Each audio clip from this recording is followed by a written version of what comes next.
Hi, welcome back to Elizabeth Ann Reads. It's time for another wrap-up of the middle grade I've been reading. I've decided instead of holding on to a whole bunch of books and then doing one wrap-up, I'm just going to wrap up a couple at a time as I go and then just put all the clips together. So that's what I'm going to do starting now. I'm going to wrap up 3 books for you today. The first is The Good Master by Kate Seredy. This was a Newbery Honor book in, I believe, 1935, I think. So it didn't win, but it got an honor. Oddly enough, I actually looked up a little information. Kate Seredy, who's the author, was the illustrator of the book that won that year, which I think was Caddy Woodlawn. So she actually illustrated that book as well as getting the honor for her own book. I just thought that was interesting. Anyway, The Good Master follows a Hungarian family in the early 20th century. You have a young boy whose name is, I'm going to say Auxier. I'm sure that's not pronounced correctly, but I'm not Hungarian. So Auxier, and then his cousin Kate comes to live with them. They live kind of out in the country. They have on a farm. They raise horses, those kind of things. So Kate, who's a city girl, comes to live with them because they're told that has been sick and she's kind of delicate, and they think the country air will be good for her. So Kate shows up, and she is quite the handful. She's been sent there because her father can't handle her. So she's pretty wild, and she and Auxier, of course, get into all sorts of trouble and have all sorts of adventures. And I thought this was really, really interesting. It's very episodic, so you just get like little stories of things that happened, not so much a huge overarching plot. But I just found the culture so interesting, especially the chapters where they're having different holidays, be it Christmas or Easter or whatever, just the different traditions and the way they celebrate that differently than we do, or differently than ways that are familiar to me. I just found it really, really interesting. Because of the time it was written, there are some stereotypes that you may want to be aware of, namely with the gypsies. But in general, I thought it was a super interesting book. I just really enjoyed learning about these different aspects of this culture that I know very little about. I actually have been to Hungary, but I loved learning more of kind of the background and the traditions there.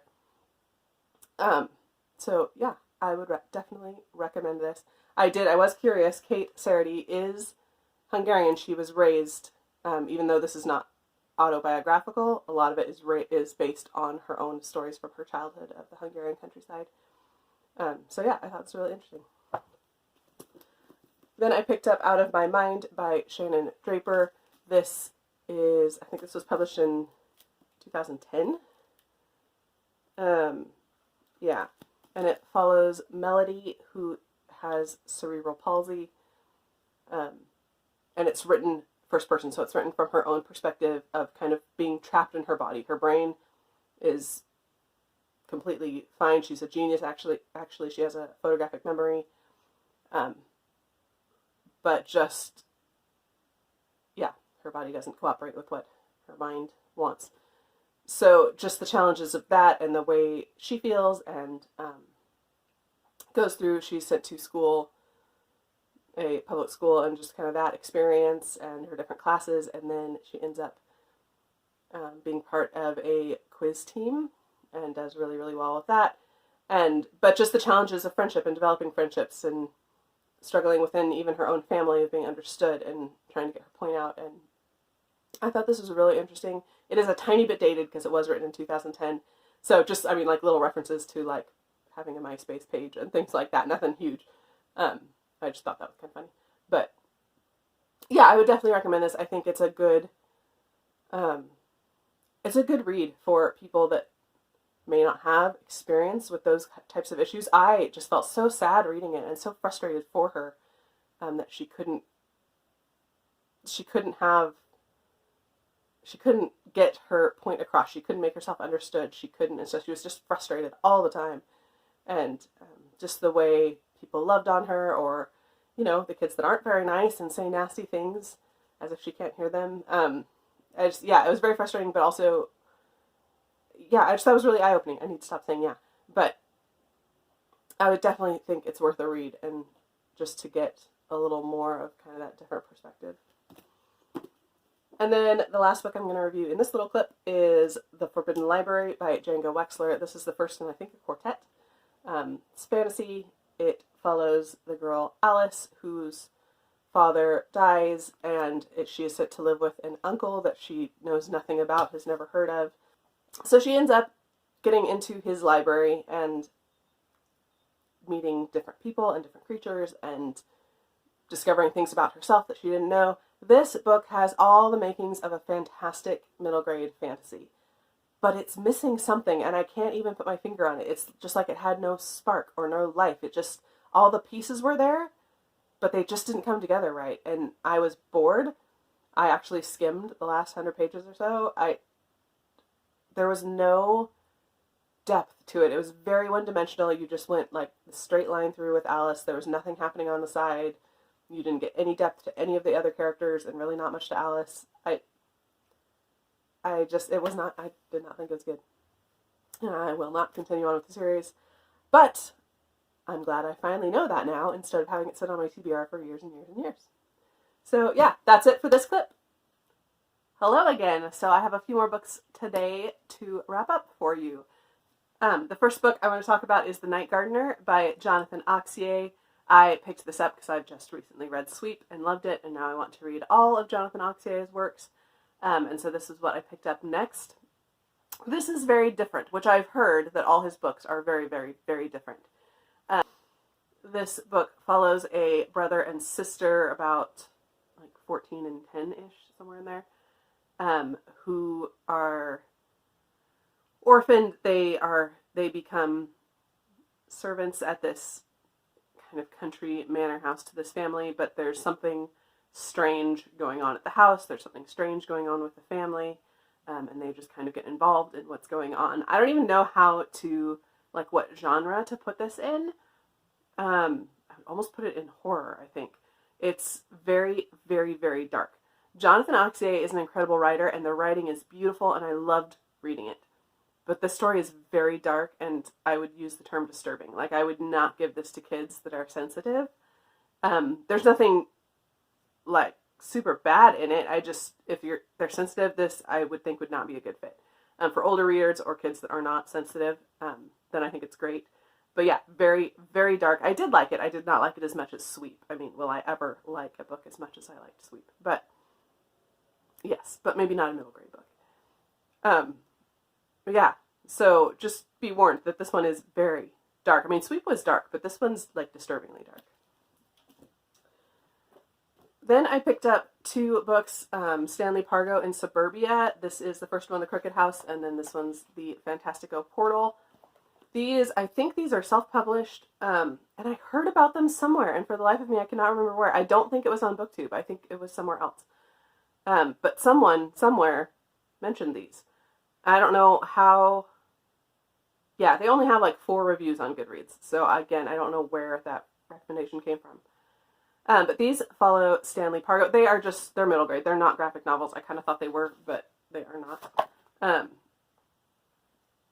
These follow Stanley Pargo, who in the first one, he wakes up, you can see by the picture on the cover, he wakes up floating in this body of water, like this massive body of water, floating in a giant bowler hat. And he has no memories of before then. He doesn't know where he came from or who he is. Where he came from. I guess he knows who he is.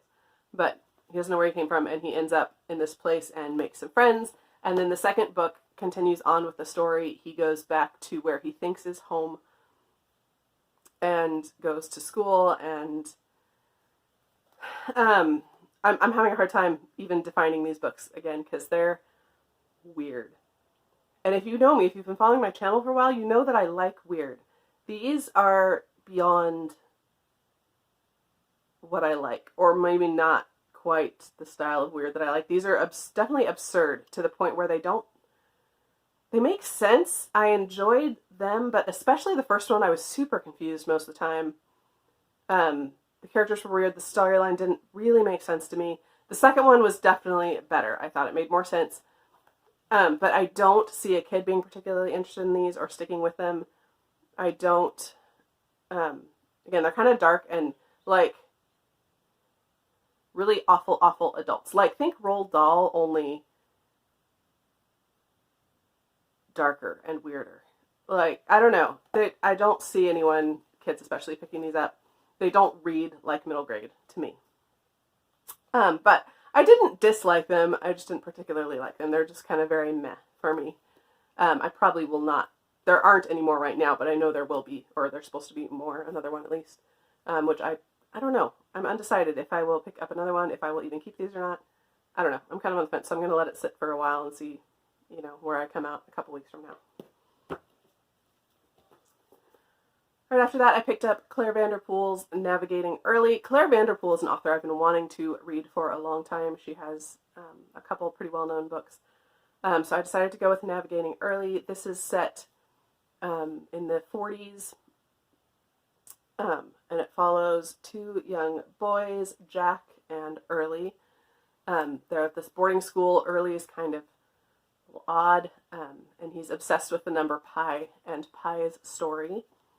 And they end up, through a series of events, they end up going on this kind of adventure together to find a great bear. And it's just it's kind of reminiscent of Huckleberry Finn. Some people have said that, and I agree. In my mind, it actually reminded me more of A Prayer for Owen Meany by John Irving, which I just read last year, so that's probably why. But it's this great story of friendship. It's kind of a slow-moving, coming of age a little bit, just this journey of learning more about who you are and more about what you think and the adventures had along the way. I do recommend it. Again, I don't see middle graders really enjoying this. It's just very kind of slow-moving and rambling. It kind of wanders a bit. But I enjoyed it. It was good, and I'm looking forward to picking up more of her books. Then I read A Mouse Called Wolf by Dick King-Smith. This I've had on my Goodreads TBR for a long time, and again, I don't know where the original recommendation came from. I would say this falls on the young end of middle grade. This almost is more just like a chapter book, but not a super easy chapter book, so it's probably considered early middle grade. And this follows Wolf, who's this little mouse. He's the runt in his litter, but his mother names him Wolfgang Amadeus Mouse, and shortened to Wolf. And they live in this house where the lady that lives in the house is a pianist, and so she plays the piano and Wolf learns to sing, and they become friends, and it's very sweet. It's a very sweet story. It's not like particularly memorable. It's not going to stick with me for a long time, but I did think it was very sweet and very much worth a read, especially if you like talking animals, if you like music, then I would pick this one up. Then I read The Story That Cannot Be Told by J. Kasper Kramer. This is a new release, and it is set in Romania in the late 80s. So, in case you don't know your Eastern European history, disclaimer, I only know this because I've actually been to Romania and I have a Romanian sister-in-law. So that's the only reason I know this history. Otherwise, I wouldn't. But this is set around the time of the fall of communism in Romania in the late 80s. And it follows our young protagonist, Ileana, I think is how it's pronounced.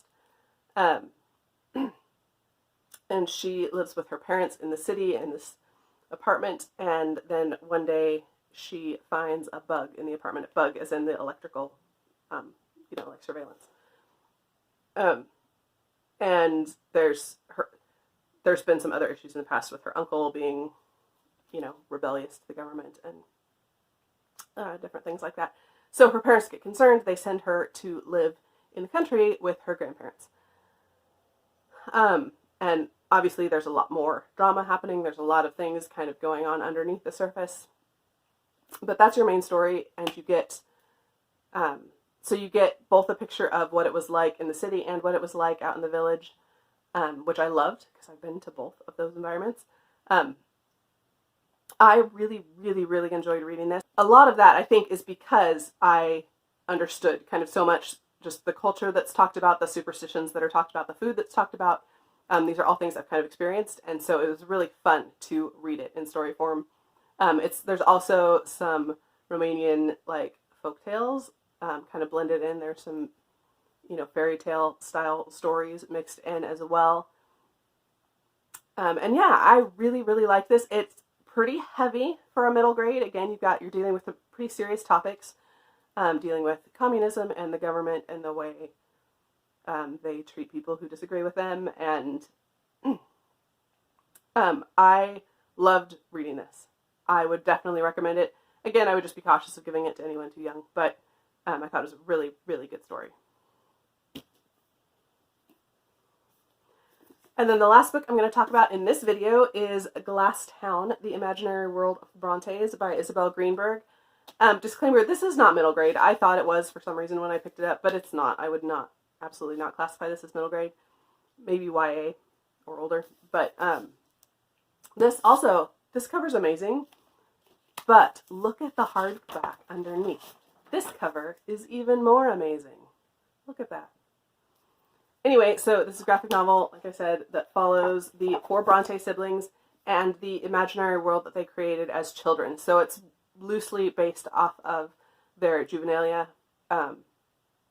So you follow the 4 of them, and then it kind of moves back and forth between their real world and then Glass Town, which is their created world. You focus mostly on Charlotte, but the other siblings are there as well. And I really liked this. I have not read the juvenilia. I'm curious to now. But yeah, I found it so interesting. Like, as hard, it seems obvious reading this, and again, this is fictional, but it seems obvious to me that they started writing as an escape, because their lives were not happy. And so they created this world of Glass Town. And so I just think this does a really good job of showing kind of that reality versus the reality they had created in their heads, and how much more they would have preferred to be in that imagined reality versus actual reality. And how it kind of continued through their whole lives. At the end of the novel, you see Charlotte as an adult still talking with her characters and still longing to be in Glass Town versus in her world. And yeah, I thought this was really interesting. I would not give this to someone that wasn't already familiar with the Brontes' work. But for Bronte lovers, or for anyone that's just interested in those types of things, I would definitely recommend this. I really, really like this, and I am not a graphic novel reader. I generally do not enjoy graphic novels, but I thought this one was fantastic. So that's it for this clip. This whole video actually will wrap up with this clip. So that's a total of 1, 2, 3, 4, 5, 6, 7, plus 3 in my other clip, I think. So 10 books. So I think I'm at 19 books so far for the month, which is pretty good. It's not a book a day, but you know, we're close. I'm not going to stress myself out. And we still have over a week to go, and lots of reading time. I'm sure you have found that you have tons of reading time. Maybe you don't. Maybe if your kids are home from school all the time, you don't have as much reading time. But for me, I have tons of reading time. So yeah, we'll see. There will be one more wrap up at the end of the month with the rest of the middle grade and whatever else I have read. So that is it. I hope you're doing well, staying safe, staying healthy, and thank you for watching.